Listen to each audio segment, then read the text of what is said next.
ಅಭಿಯಾನಕ್ಕೆ ಚಾಲನೆ ವಿಚಾರಕ್ಕೆ ಸಂಬಂಧಪಟ್ಟಂತೆ ವಿಧಾನಸೌಧದಲ್ಲಿ ಸಿಎಂ ಸಿದ್ದರಾಮಯ್ಯನವರು ಪ್ರತಿಕ್ರಿಯಿಸಿದ್ದಾರೆ. ಈಶ್ವರ್ ಖಂಡ್ರೆ ಅವರ ಅಧ್ಯಕ್ಷತೆಯಲ್ಲಿ ಸಮಿತಿ ಮಾಡಲಾಗಿತ್ತು. ಸಮಿತಿಯ ವರದಿ ಕೊಟ್ಟ ಬಳಿಕ ಕಾನೂನು ತರಲಾಗಿದೆ. ಸಮಿತಿಯನ್ನ ಮಾಡಿದ್ವಿ, ಆ ಸಮಿತಿ ವರದಿಯನ್ನು ಕೊಟ್ಟಿದೆ, ಆ ವರದಿಯ ಪ್ರಕಾರ ಕಾನೂನು ಮಾಡಲಾಗಿದೆ. ಈ ಖಾತ ಅಭಿಯಾನಕ್ಕೆ ಚಾಲನೆಯನ್ನ ಕೊಡಲಾಗಿದೆ. ಈಗಂತ ವಿಧಾನಸೌಧದಲ್ಲಿ ಸಿಎಂ ಸಿದ್ದರಾಮಯ್ಯನವರು ಪ್ರತಿಕ್ರಿಯಿಸಿದ್ದಾರೆ.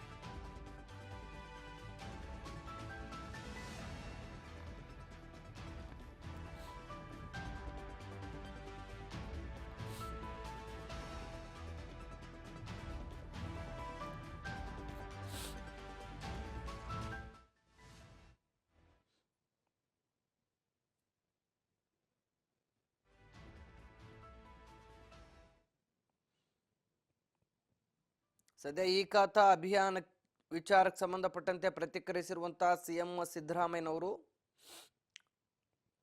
ನಾವೀಗಾಗಲೇ ಸಮಿತಿಯನ್ನ ಮಾಡಿದ್ವಿ, ಈಶ್ವರ್ ಖಂಡ್ರೆ ಅವರ ನೇತೃತ್ವದಲ್ಲಿ ಸಮಿತಿಯನ್ನ ಮಾಡಿದ್ವಿ. ಆ ಸಮಿತಿ ಕೊಟ್ಟಂತ ವರದಿಯ ಅನ್ವಯ ನಾವು ಕ್ರಮಕ್ಕೆ ಮುಂದಾಗಿದ್ದೀವಿ. ಆ ವರದಿಯನ್ನ ತೆಗೆದುಕೊಂಡ ಬಳಿಕ ಅದಕ್ಕೊಂದು ನಿರ್ದಿಷ್ಟ ಕಾನೂನನ್ನ ಮಾಡಿದ್ದೇವೆ. ಸೊ ಅದರ ಅನ್ವಯ ಈಗ ಈ ಖಾತೆ ಅಭಿಯಾನ ನಡೀತಾ ಇದೆ.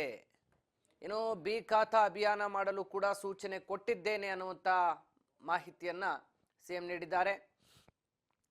ಬಿ ಖಾತಾದಲ್ಲಿರ್ತಕ್ಕಂಥ ಏನು ಆಸ್ತಿಗಳೇನಿದ್ದಾವೆ ಅವುಗಳನ್ನ ಎ ಖಾತೆಗೆ ಬೇಕಾಗಿರುವಂಥ ಕಾನೂನು ಕ್ರಮವಾಗಿ ಅವಕ್ಕೇನು ಅವಕಾಶ ಇದೆ ಅದನ್ನು ಮಾಡ್ಕೊಳ್ಬೇಕು ಅನ್ನುವಂಥ ವಿಚಾರವನ್ನ ಇಲ್ಲಿ